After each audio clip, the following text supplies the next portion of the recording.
Selamat malam para pemirsa, ketemu lagi di Hot Room dengan saya Hotman Faris. Heboh dan viral rumah makan Widuran di Solo yang banyak pelanggannya warga muslim yang sudah berdiri sejak tahun 73. Ternyata minyak remesannya digoreng pakai minyak babi, padahal pelanggannya banyak warga muslim.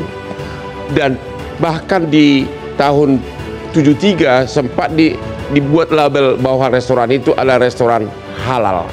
Kalau udah begini, bagaimana tindakan yang harus dilakukan terhadap pemilik restoran dan juga terhadap warga muslim yang sudah mengkonsumsi ayam yang digoreng dengan minyak babi tersebut? Apakah ini karena ada kesulitan mendapatkan label halal tersebut? Dan bagaimana dengan restoran-restoran yang memang tidak halal? Apakah wajib mencantumkan kata non halal? Inilah Hot Room ayam goreng yang viral non halal.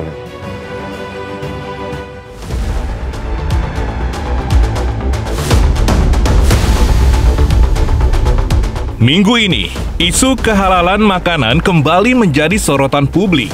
Usai rumah makan ayam goreng Widuran tersandung polemik. Rumah makan yang berlokasi di kota Solo, Jawa Tengah ini mendadak viral karena kremesan ayam goreng ternyata dimasak menggunakan bahan non-halal.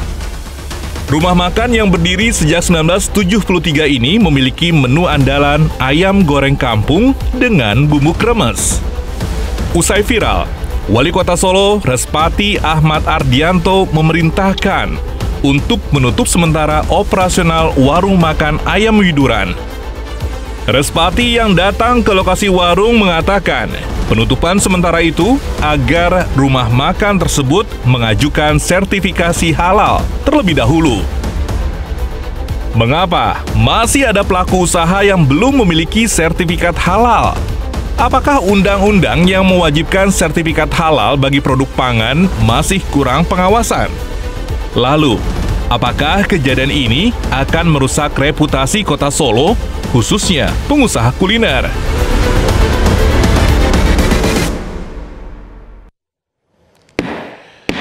Namun, Hotman tetap mengingatkan kepada para pemirsa, jangan lupa minum kopi luwak hitam premium 3 kali sehari dan tanpa gula, menambah stamina, menambah gairah kerja, dan yang paling utama, daya ingat kamu tetap keren, tidak gampang lupa anak istrimu.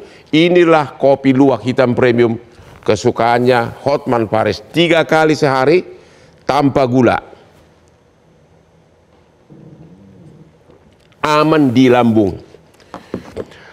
Pertanyaan pertama kepada Bapak Aminuddin Yakub, anggota Komisi Fatwa MUI, boleh nggak diceritakan fakta kejadian restoran Widuran yang di Solo ini? Bagaimana kronologis kejadiannya, Pak? Iya, informasi yang kita dapat dari media bahwa awalnya ada pelanggan yang mengupload atau menginformasikan tentang ketidakhalalan ini, lalu viral, lalu kemudian dikonfirmasi oleh ownernya bahwa memang betul ada penggunaan minyak yang tidak halal. Nah, barulah kemudian terbongkar fakta-fakta yang mencengangkan. Pertama, ini sudah berdiri 1973, kemudian juga pernah mencantumkan dan menyatakan dirinya halal, begitu kan.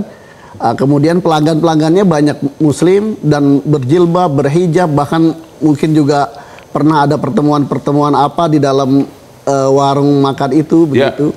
Ya, inilah yang menyentakkan kita semua, begitu, penggunaan minyak babi dalam proses pengolahan ayam goreng itu. Dan sekarang restorannya sudah ditutup. Ya, informasi terakhir kita dapat wali kota menutup sementara itu. Ya, nah karenanya kami dari Majelis Ulama Indonesia meminta bahwa ini ada unsur kesengajaan kami melihatnya. Kemudian ini jelas melanggar Undang-Undang Perlindungan Konsumen, melanggar Undang-Undang Nomor 33 2014 tentang jaminan produk halal. Dan ketentuannya sudah tegas. Kalau memang ada penggunaan yang non halal, dia harus mendeklar dan menyampaikan kepada pelanggannya bahwa ini ada penggunaan non halal. Ya. Artinya bukan dilarang seseorang itu berjualan produk yang tidak halal, tetapi dia harus menjelaskan kepada konsumen di outletnya gitu tentang ketidakhalalan itu. Begitu. Untuk warga Muslim yang sudah mungkin sering mengkonsumsi yang tidak halal tersebut, apa yang harus mereka lakukan sekarang ini? Ya, pertama tentu kalau dalam Islam, kalau satu perbuatan dilakukan karena tidak tahu atau lupa atau sangat terpaksa, berdasarkan hadis Nabi, rufi'an ummati al-khata' wa nisyan wa mastukriha minhu, ya dia tidak berdosa karena dikonsumsi karena ketidaktahuannya begitu. Ya tentu sebagai seorang Muslim, ya apapun kesalahan, ya mungkin kita perlu bertaubat ya, atau tahu atau tidak tahu. Tetapi konsumen Muslim di sini, saya kira bisa melakukan gugatan ya atas tindakan yang dilakukan oleh pemilik dari warung widuran ini, karena ini deliknya delik aduan ya, yang dalam Undang-Undang Perlindungan Konsumen itu bisa diadukan baik secara pidana ataupun perdata, begitu. Dan kita berharap ini diberikan tindakan yang tegas baik secara administratif maupun secara hukum, ya karena ini harus memberikan efek jerak. Apakah Majelis Ulama Indonesia tidak inisiatif untuk menempuh upaya hukum? Ya, ini beberapa komponen masyarakat sudah melakukan dan melaporkan ini begitu. Dan kita harapkan ini bisa segera ditindaklanjuti oleh pihak yang berwajib untuk segera dilakukan penindakan hukum. Karena apa? Karena sekali lagi ini sering terjadi sesungguhnya. Karena kebetulan viral saja gitu. Dan banyak terjadi di banyak tempat begitu. Ya, di mana warung makan, restoran dan sebagainya yang menjual produk yang tidak halal dan dia tahu itu tidak halal, tapi dia tidak mendeklar ketidakhalalan dan juga membiarkan konsumen Muslim mengkonsumsi. Tapi kalau lihat di mana-mana ada restoran Chinese, di mana-mana ada restoran Batak yang jelas di dalamnya ada non halal, tapi tidak ada label non halal di depan warungnya. Gimana itu? Label non halal itu bukan berarti ada sertifikasi non halal. Dia mendeklar ada B2 misalnya, atau dia menyatakan tidak halal begitu. Seperti di supermarket itu kan ada pojok tempat yang memang di situ ada daging yang non halal. Artinya gitu. Tidak kayak restoran Chinese atau restoran B2 itu tidak perlu ada label di pintunya non halal gitu. Harus ada kalau memang dia menjual daging yang menggunakan. Tapi pernah di mana-mana ada restoran.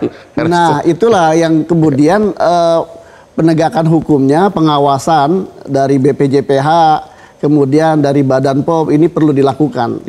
Dan Undang-Undang 33 2014 itu sesungguhnya 2019 sudah boleh wajib, tapi kemudian mengingat banyak hal teknis yang belum selesai, akhirnya ditunda di 2026. Di mana seluruh makanan, minuman, untuk makanan dan minuman ya, itu sudah wajib bersertifikat halal. Kecuali memang dia menjual produk yang non halal, maka dia harus mencantumkan tanda non halal di depan restorannya atau di kemasannya atau di dalam produknya. Terima kasih. Niti Emiliana dari Jayasa Lembaga Perlindungan Konsumen. Kalau dalam kasus restoran di Solo itu, sanksi hukumnya apa? Kalau dalam Undang-Undang Perlindungan Konsumen ini tentu sangat melanggar hak konsumen. Yes, karena kan konsumen itu berhak untuk mendapatkan informasi yang benar, jelas dan jujur, dan juga konsumen berhak atas keamanan, kenyamanan terhadap pengonsumsian produk tersebut. Nah, ini juga sesuatu hal yang dilanggarnya adalah dalam Undang-Undang Perlindungan Konsumen pasal 8 itu adalah sesuatu hal yang dilarang dilakukan oleh pelaku usaha. Dengan hal ini pelaku usaha dilarang untuk memberikan informasi yang salah dan juga tidak memberikan informasi ini label. tergolong apa? Perbuatan pidana? Bisa termasuk dalam tindakan pidana karena memang hal ini juga termasuk pembohongan publik dan melanggar hak konsumen. Dalam Undang-Undang Perlindungan Konsumen ini sebenarnya dalam sanksi pidana itu masih dalam tahap 5 tahun ya, maksimal 5 tahun penjara dan maksimal atau denda maksimal 2 miliar ya. Oke, jadi pemilik restoran yang berbohong kepada publik ternyata restorannya ada tidak halal bisa kena ancaman pidana. Ketemu lagi di Hot Room.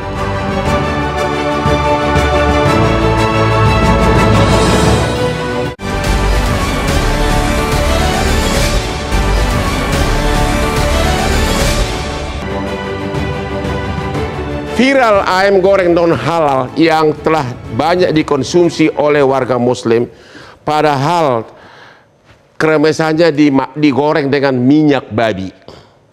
Pertanyaan kepada Ibu Niti lagi, kalau ada restoran non halal, terus datang warga muslim duduk di situ, udah jelas-jelas dia adalah seorang muslim, pemilik restorannya diam saja, itu kena sanksi pidana nggak pemilik restorannya? Kalau tidak ditanya, bagaimana kalau ditanya berbohong? Kalau tidak ditanya pemilik restoran diam saja. Ya, tentu yang pertama ini kewajiban dari pelaku usaha untuk memberikan informasi yang benar, jelas. Kalau tidak, kalau lupa, udah lihat jelas-jelas kayak ibu masuk ke restoran, ternyata di situ ada B2 dan tidak diceritakan, itu pidana nggak pelaku restorannya, pemilik restoran? Bisa, karena ini melanggar dari kewajiban pelaku usaha. Dan kewajiban apa? Kewajiban pelaku usaha untuk memberikan informasi. Oke, ada kewajibannya ya? Ada. Apalagi kalau berbohong ya? Iya, betul. Apalagi dengan sengaja tidak memberikan informasi tersebut, gitu kan? Misalnya itu sanksi pidana ya? Iya, karena kan misalnya yang datang perempuan menggunakan hijab pasti sudah jelas itu muslim. Iya, udah tahu ada B2, sudah tahu tamunya kayak Ibu Niti, tapi diam saja begitu ya? Iya. Ini hati-hati pemilik restoran ini. Oke, Pak Bambang ya, emang saya dengar ada kesulitan dalam mendapatkan sertifikat halal tersebut. Apa itu benar? Ada permainan atau apa? Benar nggak tuh? Sejauh ini kalau kita lihat dari, kebetulan kami kan dari asosiasi pelaku usaha begitu Bang ya. Jadi mengajukan sertifikasi halal itu sebetulnya kalau lihat dari persentasenya mengajukan dalam prosesnya itu sebetulnya saat ini tuh tidak terlalu signifikan untuk menemukan kesulitannya, tetapi tidak terlalu signifikan. Ya, jadi kalau kita mengajukan sertifikasi halal itu kan ada beberapa tahap sebetulnya, mulai dari usaha mikro, kecil, menengah sampai dengan ke atas. Nah, kami dari asosiasi menyikapi beberapa problematika permasalahan administratif dan kebetulan memang kami concernnya ada di sana tentang legalitas awal dari para pelaku usaha itu sendiri. Jadi saat ini kami menggunakan program-program kami, memfokuskan sudah hampir kurang lebih berjalan 2 tahun Bang. Jadi itu memproses tentang memvalidasi semua bentuk legalitas dari pelaku usaha yang menjadi anggota dari asosiasi. Jadi berapa lama untuk mendapatkan sertifikasi halal? Sebetulnya kalau misalnya semua datanya cepat, itu sebulan itu bisa kelar. Nggak ada perlu permainan uang segala macam. Katanya ada konsultan yang ada kuotanya, ini udah milik konsultan ini, udah milik konsultan ini, benar nggak itu? Nah, jadi kalau dari beberapa case yang ada di kami gitu ya, jadi kita ada ruang konseling namanya. Nah, di situ mereka berbagai macam cerita Bang. Nah, jadi salah satu, bukan hanya salah satu tapi salah banyak kayaknya, hampir beberapa teman-teman itu punya case yang sama. Yaitu apa? Ketika mereka melakukan proses administratif untuk mengajukan proses sertifikasi halal, itu tiba-tiba ditolak oleh sistemnya. Alasan ditolak oleh sistem? Karena? Ada yang jelas, ada yang tidak jelas. Karena mereka ini Bang, kalau pelaku usaha mikro di bawah, itu ada pendamping biasanya. Kalau mereka melakukan pendaftaran di Dinas UMKM maupun kementerian terkait. Jadi mereka nanti didampingi, setelah itu mereka melakukan input beberapa data, nanti akan ada keterangan dia lolos atau tidaknya.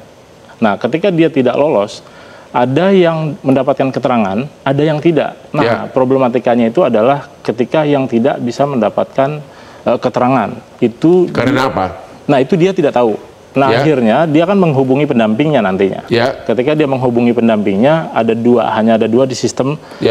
Dia disuruh melakukan bukan self declare lagi, tetapi dia harus melakukan mandiri atau reguler. Nah, di lapangan ternyata kuota untuk mendapatkan sertifikasi halal itu di beberapa konsultan yang memang itu terjadi di pelaku UMKM, itu mereka mendapatkan kuota, sehingga ketika konsultan didominasi gitu. Iya, didominasi oleh konsultan yang berkomunikasi dengan evaluator. Artinya ada KKN di situ atau gimana? Saya nggak bisa bilang langsung ada KKN di sana, tetapi memang pelaksanaan kesulitan teman-teman di UMKM itu adalah ketika mereka mengajukan proses melalui aplikasi yang sudah tersedia, itu batal, diarahkan petunjuknya itu harus mengajukan reguler. Sedangkan tahapan mereka melakukan sebagai pelaku usaha itu masih under di bawah atau mikro gitu loh Bang. Nah jadi ketika dia melakukan proses, akhirnya datanglah beberapa oknum yang mungkin mengatasnamakan dia sebagai konsultan, akhirnya mengajukan dengan nominal uang yang cukup besar akhirnya. Gimana nih Pak Aminuddin? Untuk mendapatkan sertifikat halal perlu uang nominal yang sangat besar, bahkan kuotanya sudah diborong oleh konsultan tertentu. Benar nggak itu tuduhan itu? Iya, jadi kan untuk sertifikasi halal ini ada 2 jalur. Ada self declare untuk UMK, usaha mikro dan kecil, dan ada jalur reguler yang biasa begitu, yang lewat lembaga pemeriksa halal. Nah, yang self declare ini yang kita ketahui memang disubsidi oleh pemerintah karena gratis. Tetapi ini sangat terbatas sekali. Ya, dalam setahun itu mungkin hanya 1 juta. Gitu. Ada biaya resmi nggak? Tidak ada biaya. Tidak ada biaya. Itu registrasi bisa langsung ke website dalam setahun berapa kuotanya untuk yang self declare? Yang saya baru dengar beberapa waktu yang lalu dari BPJPH itu diajukan 2 juta, tetapi dari atas turunnya hanya 1 juta. Terus yang 1 juta lagi kemana? Ya karena ada efisiensi itu sekarang. Jadi harus ajukan reguler. Nah ini karena keterbatasan itulah mungkin kuotanya habis begitu, jadi tertolak begitu ya. Sehingga disarankan untuk reguler. Nah satu hal yang ingin saya sampaikan di sini adalah jangan pernah percaya dengan adanya konsultan atau jasa halal itu. Karena mereka itu bukan konsultan, mereka calo. Lebih tepatnya calo. Ya sebetulnya setiap pelaku usaha itu bisa melakukan, kalau ingin secara reguler melakukan registrasi dan proses sertifikasi itu secara mandiri. Karena sudah ada websitenya Si Halal, bisa registrasi secara mandiri, memilih LPH, lalu kemudian nanti akan diproses oleh lembaga pemeriksa. Jadi menurut Bapak tidak ada percaloan atau memang ada terselubung? Pasti ada orang yang memanfaatkan ketidaktahuan masyarakat, ada orang oknum-oknum begitu ya. Nah inilah yang perlu kita sosialisasikan dan kita edukasi dan literasi ke masyarakat, jangan pernah menggunakan calo ini. Kalau melalui calo, agar lancar kira-kira berapa duit mendapatkan sertifikat halal? Kalau melalui calo kira-kira berapa yang Anda dengar dari anggota? Kalau dari anggota kami itu rata-rata mereka kisaran dari 6 sampai 15 sampai 20 juta juga ada. 6 sampai 20 juta. Persentasenya ada yang reguler, ada berapa orang yang hampir semua melakukan atau gimana? Maksudnya gimana, Bang? Dari para pemohon ini berapa persen yang melalui jalur calo harus bayar atau memang mayoritas atau bagaimana? Kalau misalnya lihat dari kuota, misalnya kami saat ini tuh punya yang sedang berproses saat ini tuh ada sekitar 200 sampai 300 pelaku UMKM gitu. Nah, jadi yang masuk itu, yang lolos itu hanya sekitar 30%. Nah, maka yang sisanya itu biasanya karena dia dapat notifikasi untuk bisa melakukan jalur mandiri atau reguler.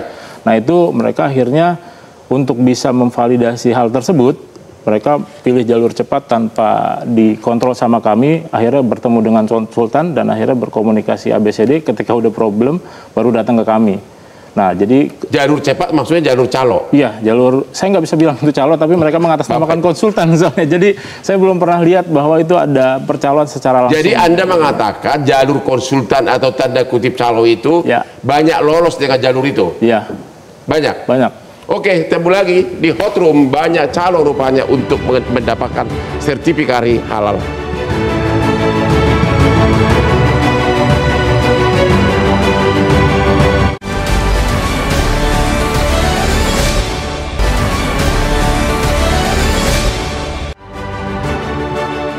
Temu lagi di Hot Room. Hari sudah semakin larut, sudah menjelang jam 10 malam. Hotman tadi pagi sudah bekerja dari jam 3 subuh, namun sampai sekarang masih tetap stamina. Itu berkat 3 kali sehari minum kopi luwak hitam premium tanpa gula ya, jangan lupa tanpa gula agar Anda jangan kena diabetes. Oke? Jangan lupa kopi luwak hitam premium. Lihat saya nih, ya, masih seperti umur 30. Pak Haikal, halo Pak Haikal. Bang Hotman, siap Bang Hotman.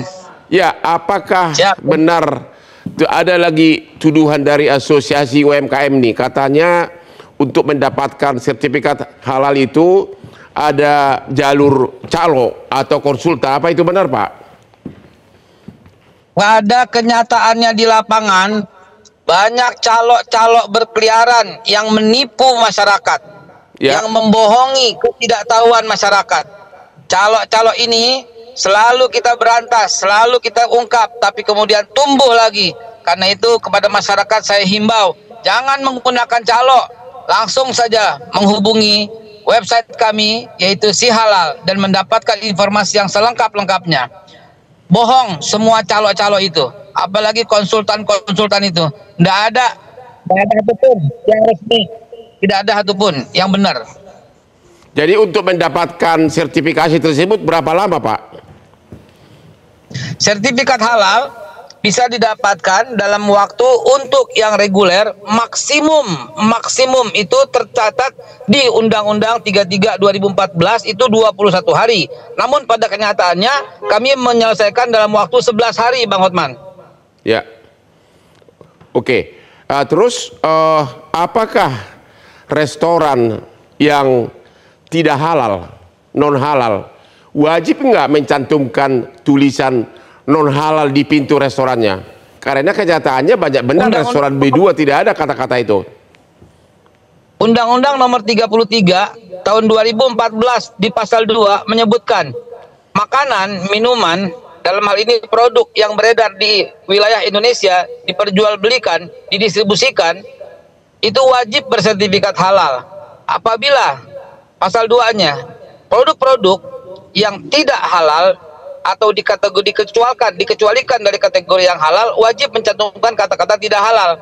Itu undang-undang yang mengamanahkan 33 2014. Jadi boleh saja orang menjual babi, mohon maaf, boleh saja, namun harus mencantumkan kata-kata non halal atau tidak halal.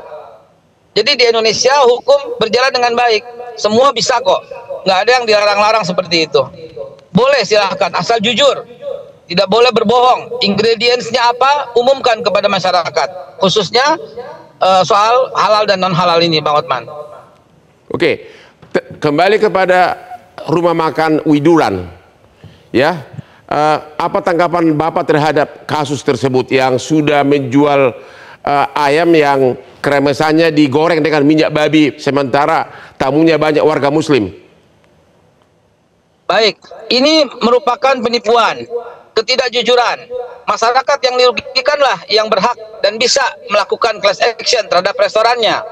Nah, namun tindakannya itu, tindakan yang kita lakukan dari Badan Halal tidak bisa, karena memang yang bersangkutan tidak pernah mendaftarkan sertifikat halal itu. Jadi apakah akan diproses pidana serius atau itu termasuk tindak pidana nggak menurut versi Bapak? Kalau menurut versi kami ini penipuan. Ya, ada penipuan karena ada yang menanyakan ini dan sebagian atau karyawan atau orang yang bekerja di sana menyatakan ini halal. Nah, apakah ini oknum ataukah dia mengatasnamakan restoran? Nah, itu yang harus kita selidiki, Bang Hotman. Begitu ya. Jadi apakah lembaga yang Bapak pimpin akan menempuh upaya hukum atau biarkan warga yang menempuh upaya hukum atau YLKI?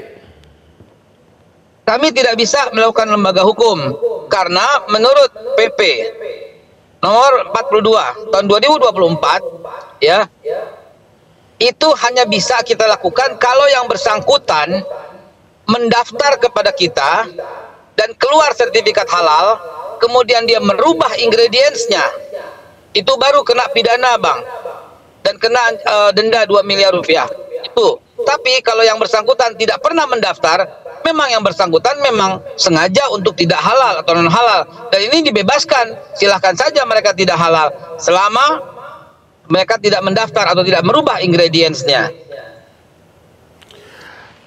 alasan mencabut sertifikasi halal apa, Pak? Alasan mencabut sertifikasi halal karena yang mendaftarkan itu, apakah perusahaan, apakah restoran, merubah ingredientsnya. Ya. Merubah ingredientsnya itu membuat tidak halal, dan itulah kita cabut. Dan kemudian kalau produk itu kita tarik dari peredaran. Terima kasih Pak Haikal. Kita istirahat dulu, ketemu lagi di Hot Room.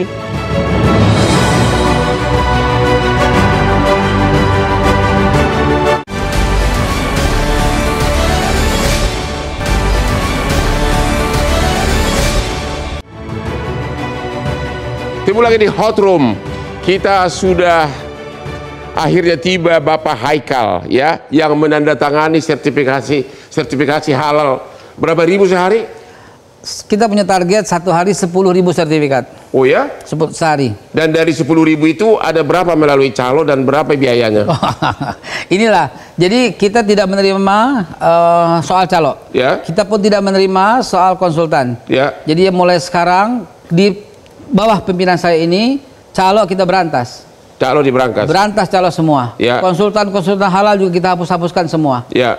Semua directly langsung ke BPJPH. Ya. Badan halal ini. Kenapa lembaga yang Bapak pimpin tidak bisa menempuh upaya hukum terhadap itu rumah makan Widuran ini? Karena undang-undang. Ya. Jadi PP 42 atau 2024. Kalau dia belum pernah mendaftarkan, ya, maka dia tidak bisa kita jerat oleh kami. Oleh kami. Tapi LKI bisa. Ya. Konsumen bisa. Ya. Karena gini Pak, setelah restoran mendaftar kepada kami, kemudian kami turunkan tim ya, auditor halal dan mengecek, dan kemudian bersih semuanya dan halal, kami keluarkan sertifikat halal. Ya. Nah, ketika di lapangan, pada kenyataannya berjalan waktu, kemudian dia mengubah ingredientsnya sehingga tidak halal, baru itu bisa kita lakukan tindakan. Ya. Nah, yang bersangkutan ini tidak pernah mendaftarkan produknya ke kami. Sekaligus, terima kasih Bang Hotman mengangkat ini, sekaligus menghimbau kepada semua masyarakat sesuai Undang-Undang 33 2014. Ya. Pasal 2, bahwa semua produk yang dimaksud produk sementara ini makanan dan minuman. Ya. Nanti 2026 kosmetik, obat dan seterusnya. Ya. Yang beredar di Indonesia, yang didistribusikan, yang diperjualbelikan, pada hakikatnya wajib bersertifikat halal. Wajib bersertifikat halal. Nanti bisa 100.000 sertifikat ya, tanda tangan di tiap hari ya. Per hari saya punya target 10.000 sertifikat halal per hari, karena ada 66 juta pelaku usaha di Indonesia yang secara bertahap harus mendaftarkan produknya ke. Terima kasih asosiasi tadi. Yang tanda tangan sertifikasi halal mengatakan nggak ada calo. Kok tadi Bapak mengeluh katanya sebagian melalui calo. Ini yang bilang ngomong nih. Kalau sebagian melalui calo berarti sebagian jalur belakang ke Bapak Bilau ini, bukan? Gimana? Ya itu kan teknis ya Bang ya. Jadi kalau misalnya di lapangan itu Bang biasanya selalu berbeda dengan apa yang memang disajikan pada umumnya gitu. Ya. Nah di teknis tuh bukan hanya itu Pak. Jadi problem. Tapi sampai sekarang masih banyak calo dan pakai uang gitu. Kalau yang berlaporan dari anggota asosiasi sampai malam ini pun ada yang lapor. Sampai malam ini pun. Karena dia tahu saya ada di sini dan saya akan ketemu dengan Bapak Haikal, maka semua WA saya dari tadi nggak akan berhenti. Oh ya? Ya. Nanti banyak benar sampai banyak WA tetap. Nanti Bang Hotman akan lihat isi WA dari handphone saya. Setuju Bang Hotman?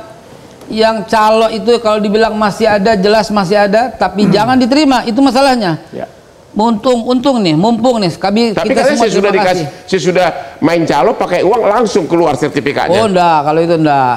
Ya, nanti kita lihat di lapangan. Jadi Bapak tetap jadi gini Pak, tetap bersikuku bahwa dengan uang bisa keluar sertifikat itu. Selama di Indonesia kayaknya ya. Selama di Indonesia kayaknya ya. Saya harus bilang itu.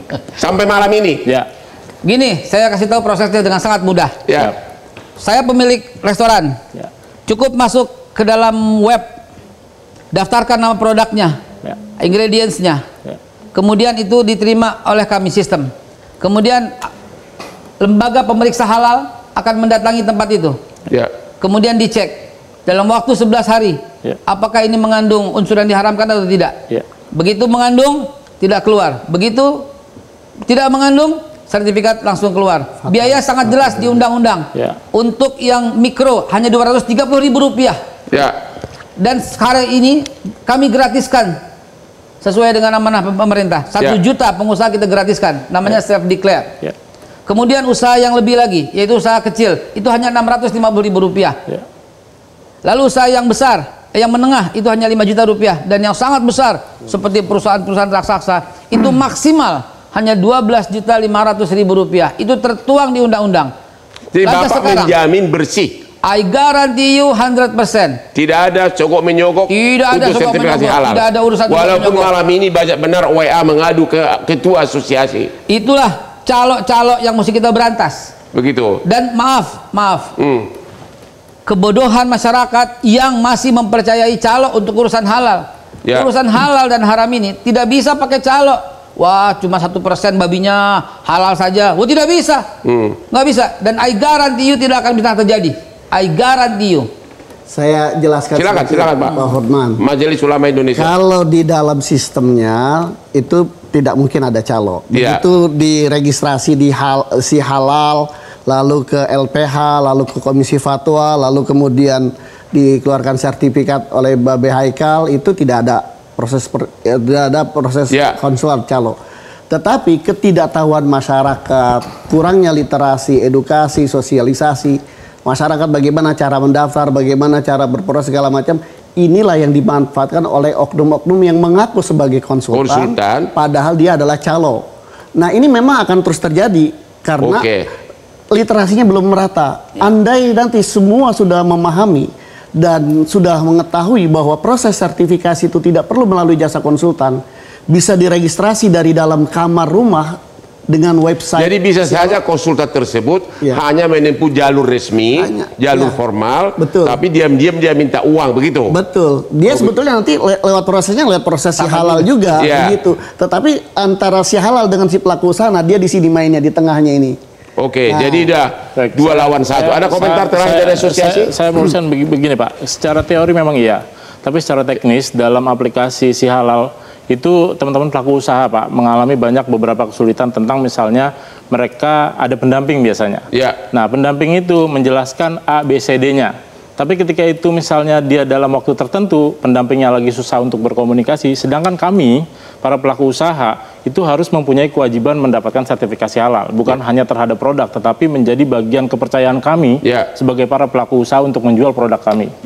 Nah, teknis di lapangan Pak Haikal Hasan terjadi bukan hanya tadi dibilang 11 hari itu jadi atau apa. Ada yang 2 sampai 6 bulan Pak belum kelar-kelar. Ada, saya akuin ada karena jadi kesalahan jadi memang literasi Pak, masyarakat yang tidak langsung. Karena persyaratannya yang tidak lengkap. Tidak langsung, seperti gini Bang. Semua langsung Pak. Tapi semua langsung Pak, mohon izin Pak, semua langsung. Pak, beliau sudah jelaskan dengan detail barusan. Paham, Pak. Mengklirkan bahwa terjadi proses registrasi. Registrasinya ini nggak mengerti. Kalau soal Bapak bilang tadi biasa ada pendamping, pendamping itu wajib hadir. Mengapa? Karena dia sebagai persaksian mendeklar bahwa prosesnya tidak ada unsur yang diharamkan. Itu pendamping itu wajib, namanya P3H. Pendamping proses produk halal. Sampai di sini paham dan saya sepakat Pak. Saya tidak akan saya jelaskan bottleneck-nya di mana. Saya jelaskan bottleneck-nya di mana. Jadi ketika para pelaku usaha sudah registrasi, ini kan registrasinya banyak, ada 2 juta, tapi budgetnya Babe ini hanya 1 juta. Nah, ini yang perlu diverifikasi. Self declare ya? Iya, self declare. Self declare ini kan anggarannya hanya untuk 1 juta pelaku usaha. Nah, inilah diverifikasi oleh LP3SK nih namanya nih. Ada ininya, ada verifikatornya di BPJPH. Nah, proses verifikasi ini yang memang menjadi bottleneck karena memang banyak sekali yang registrasi. Berarti itu yang oknum. Yang itu memang agak proses. Jadi memang Pak, kami sebentar, itu saya tambahkan. BPJPH sekarang sedang melakukan upgrade daripada sistem IT-nya dari mono menjadi mikro. Itu juga sudah satu persoalan awalnya dulu ya. Nah, ini memang ada banyak persoalan yang sistem IT-nya yang kemudian juga. Silakan, kita sudah hampir habis waktu. Saya sepakat dengan apa yang Bapak infokan ke kami, tapi memang saya menjelaskan semua teknis yang terjadi di lapangan. Betul. Baik itu mulai dari sistem, kalau memang tuh ada perbaikan. Kami pelaku usaha itu hanya menjalankan semua proses administratif yang ada Pak. Tapi karena teknisnya semua banyak problematika yang ada di lapangan, maka rata-rata Pak, para pelaku usaha itu akhirnya bertemu dengan orang yang salah.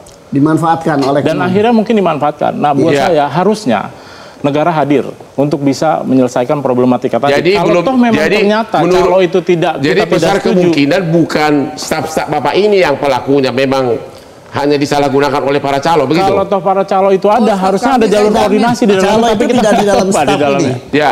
Calo itu berada di luar itu. Yang tadi saya katakan, between pelaku usaha dengan website si halal inilah di tengah-tengah. Boleh saya kasih satu clue Pak Hotman? Setengah menit Pak Hotman.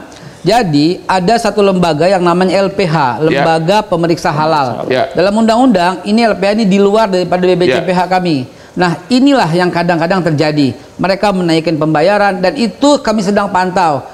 Sebentar lagi Bang Hotman, di pertengahan Juni nanti kami akan launching sistem baru kami. Di mana sistem baru kami ini yang betul-betul menggunakan AI, Artificial Intelligence, dan langsung masuk ke sistem dan tidak akan mungkin calo-calo bisa begitu lagi. Kita harapkan semoga bebas dari calo. Terakhir sebagai kesimpulan berupa pertanyaan kepada Ibu Niti. Jadi menurut Ibu, kalau ada restoran non halal dan ada tamunya berpakaian muslim, kalau dia tidak terbuka bahwa ada B2 di situ, apakah itu pidana atau tidak? Ini sekaligus peringatan kepada para restoran. Kalau Ibu sudah datang misalnya nih, datang ke restoran B2, kalau pemilik restoran diam saja bagaimana? Pidana atau bukan? Ya, itu termasuk dalam pembohongan terkait dengan penipuan ya. Karena kan walaupun dia tidak ngomong apa-apa, cuma diladeni gitu. Dia tidak ngomong apakah ada B2 atau tidak. Karena tidak ada informasi di depannya, di labelnya ataupun di spanduknya itu. Tapi kan kalau misalnya Ibu datang ke restoran Chinese yang sudah hampir pasti ada B2-nya, ya, pemilik restoran juga diam saja, Ibu harusnya sudah tahu. Jadi yang salah siapa? Yang pertama, pelaku usaha itu wajib menginformasikan kepada konsumen. Wajib. Kalau tidak berarti pidana. Iya, itu juga di sisi lain konsumennya juga harus cerdas untuk bertanya juga. Ini peringatan kepada para pelaku usaha non halal, apabila ada tamu saudara yang muslim, sebaiknya Anda secara terbuka mendeklar bahwa makanan yang Anda sajikan mengandung makanan non halal. Demikianlah akhir dari diskusi kita malam ini. Sampai ketemu lagi di Hot Room setiap hari Rabu jam 9 malam. Pak, silakan Pak sini Pak. Ya.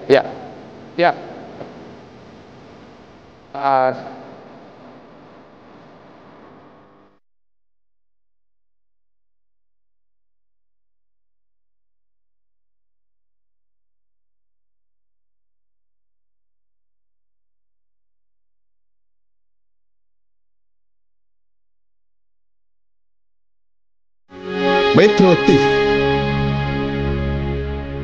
Jelajahi cara baru mendapatkan informasi. Download Metro TV Extend sekarang.